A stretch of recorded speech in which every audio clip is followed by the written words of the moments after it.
What is our Yo Tyler back with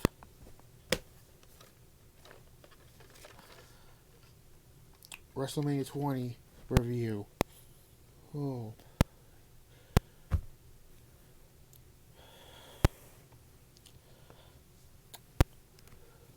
Anyways. March 14th, a Raw and SmackDown event. This is when they did the brand pay-per-views around this time. At Madison Square Garden, New York City.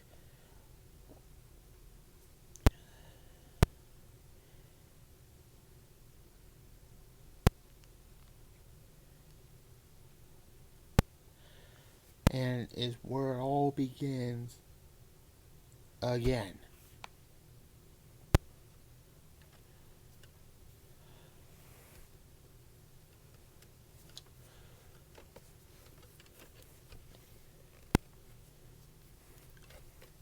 If you saw 2 years ago when I did this ranking list for 2004, this was number one. And you all know why.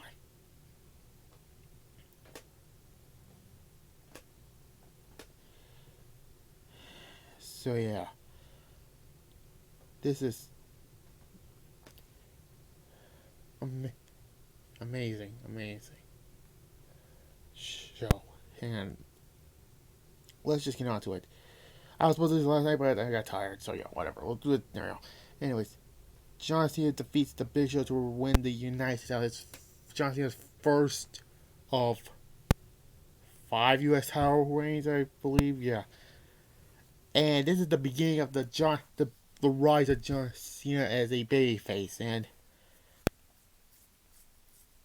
this is actually the first time the United States title was defended at WrestleMania, so that's good. And Cena had won the U.S. title for the first time in, like I mentioned, and he gave Big Show the FU, and Big Show kicked out of it, and he was ready to use the chain, but the referee said, no, you can't use it, and just like, here you got it, and he used his custom War of Life knuckles, and hits him with that, and gives him another FU for the victory, and the following year he will become the WWE champion, which I already did that. In 8. Anyways, then we have Booker T and Rob Van Dam winning, defeating the Dudleys, Gary King, Mark Jindrak, and Lars is dancing a fatal 4-way match to retain the World Tag Titles. Yeah, Booker T and Van Dam were the tag champs for some reason. I don't think forgot they were the tag champs, but it doesn't matter. But Booker T will be a heel again. Booker T become a heel again, and then actually, let's see here. Booker, Van Dam, Dupree, and Felicia and Jindrak go all go to SmackDown by later this month. Yeah. Not bad, I give it a 6. But kind of a weird feel for a match, but yeah. Anyways, Christian defeats Chris Jericho in a good match.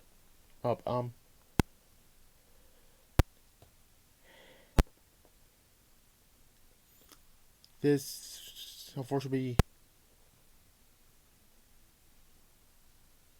referee Tim White's last referee match.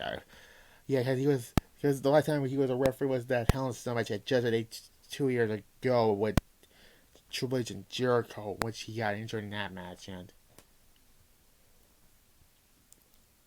yeah, and then they did that whole suicide, let's anything, whatever.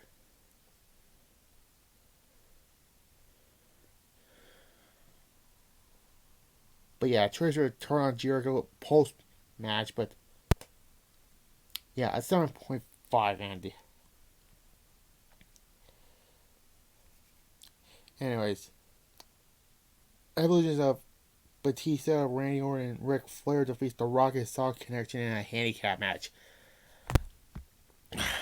This will be the continuation of the Randy Orton Mick Foley, for which Randy Orton Mick Foley feuds, which culminated at Backlash the next month in that hardcore match for the IC title. And the feud between Orton and Foley made Orton a main eventer, but which is kind of, yeah, he made Triple H a big time star, and The Rock, he made The Rock a big time star. Because, yeah, thank you, Mick Foley, for doing that. But because in June, in the same arena on Raw, Randy Orton attacked Mick Foley, which set up the stage for their feud. And then in December, last December, they were supposed to have an IC title match, but Foley walked out and came back at the Rumble, which he eliminated him and Orton. Mick Foley did, and then The Rock came back to help out Mick Foley, made a 2-on-3 handicap match, and yeah, Orton pinned Mick Foley, a true decision out of nowhere for Orton. So yeah.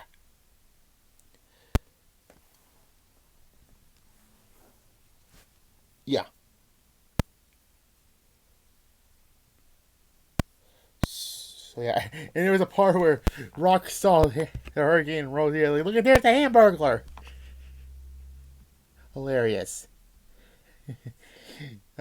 Yeah, 6 out of 10. And this will be The Rock's last WrestleMania match until a decade later when he fought John Cena, but yeah.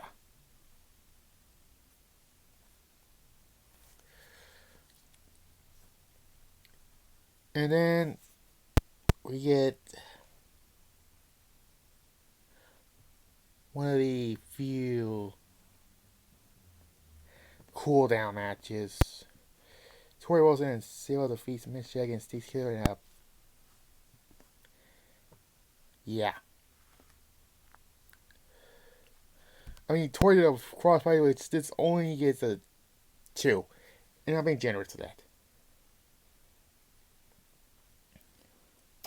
Anyways, Chavo Guerrero defeats Akio, Billy Kidman, Funaki, Rey Mysterio, Jimmy Wall, Nazio, Shane Moore, Tajiri, and Ultimate Dragon in an open cruiserweight open match. And now it was edited for obvious reasons because Ultimate Dragon slip, which was freaking hilarious, but or tripped. But yeah, it's not shown on here. But anyways. Well, imagine I like Rey Mysterio dress up like the Flash and during the match, and yeah, a 7. I give it. Oh boy, here we go. Goldberg defeats Brock Lesnar with Stone Cold Steve Austin as the special guest referee. Okay, now everyone's saying, this is the worst match in WrestleMania history. I think this was not the worst match in WrestleMania history. I only give it a 3. A 3. Okay? Because it's not the worst. The two recovered after this. Brock came back in 2012. Goldberg came back in 2016. And then, yeah. Yeah. Brock didn't give a fuck about this. Goldberg at least tried. And it's not the worst WrestleMania match ever. There was plenty more worse matches, like Michael Cole and Jerry Lawler from 27. But I give it a 3. It's not the worst, I say. Yeah. And then Austin stuns both men, and see you two later. And you'll get ready to your feud in 12 years later. Heh. Yeah. Anyways, and if you watch this closer, the fans were somewhat cheering for Goldberg and booing Brock, like they're chanting nah nah nah nah. Yeah, because he was go on and go do, yeah. Anyways, whatever. Rikishi and anyways, then we have Rikishi and Sky. He defeats the APA, the Basham Brothers, and the world's greatest tag team, and another fatal four-way match for the WWE Tag Team Champions. For some reason, they did the same thing twice for both tag titles, and this will be the last WrestleMania match for the APA because Ron Simmons will be on retirement, and Bradshaw will later become John Bradshaw Layfield, which he become the WWE champion, and then the next year's WrestleMania he goes drop it to John Cena. Kind of ironic, huh? But yeah, it was just a typical cool down match of 4.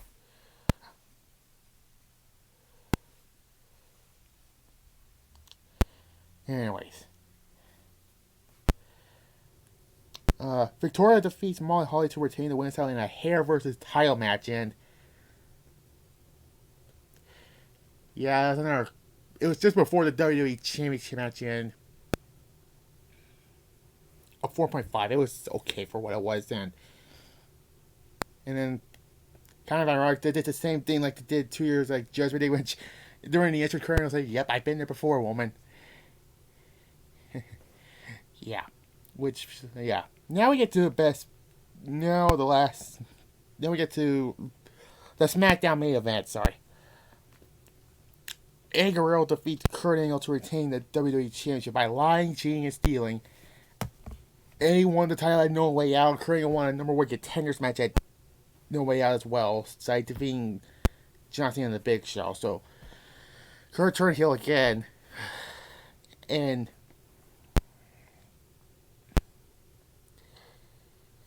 this match was amazing. And this was actually better than their SummerSlam match like a few months later. They will have a few culminating at Survivor Series, which I already mentioned in my Survivor Series review. And yeah, a 9.5 out of 10. Amazing match. And Eddie's WWE reign. He will later feud with JBL for both SmackDown pay-per-views, Judgment Day, and the Great American Bash. But yeah. Great match. Anyways, then we have the return of the dead man, The Undertaker, defeats Kane. And the build-up was amazing. There was only one. Yeah, Undertaker was not nearly part of the build, but playing the mind games.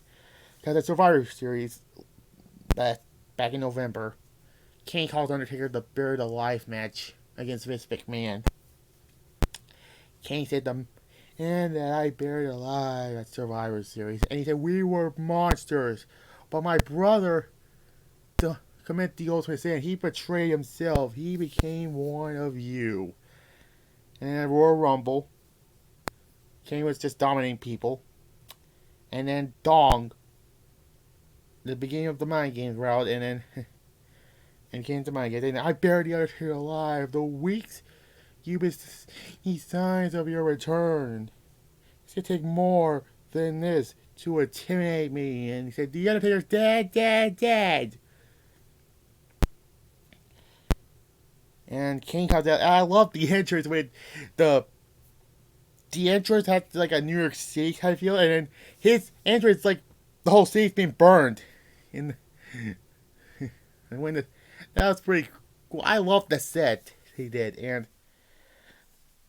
Paul Bear returns. Unfortunately, if I ever talk about Great American Bash, he gets buried by cement. You know, it was not really him though, because WWE will not let bury. Anyways, but yeah. So yeah, Undertaker comes back as the dead man, and it was a good short match. Undertaker wins, goes to 12-0, and yeah, Undertaker's still on SmackDown. Kane was still on Raw, but yeah, it was a decent match. It's the 2010 matches that were bad. The 2000 stuff was okay. The 98 build from 14 was actually cool, but whatever. I give it a 7. And the main event. Chris Benoit defeats Triple H and Shawn Michaels in a triple threat match to win the World Heavyweight Championship.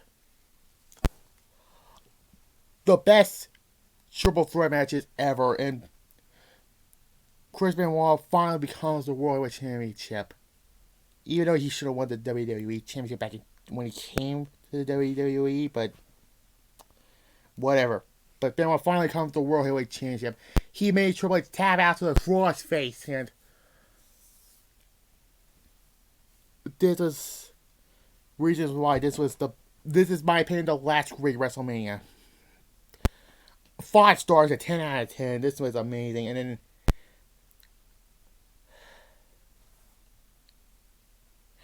and the ending with Eddie and Benoit celebrating at the end was amazing, and so that was the reason why this WrestleMania is epic.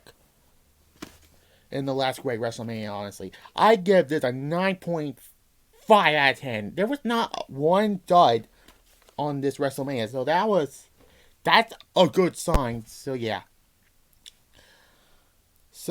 Next time, I don't know what year I'm gonna do now, because I'll think about it, but next, I'm gonna do like one-off reviews, like, I'm gonna stay with 2004, but it's gonna be TNA's first pay-per-view, Victory Road 2004, so yeah, back to the good old days for TNA. The first TNA 3-hour pay-per-view, by the way, so yeah. Victory Road 2004 will be my next review. So yeah, like, comment, and subscribe, and see ya. Bye.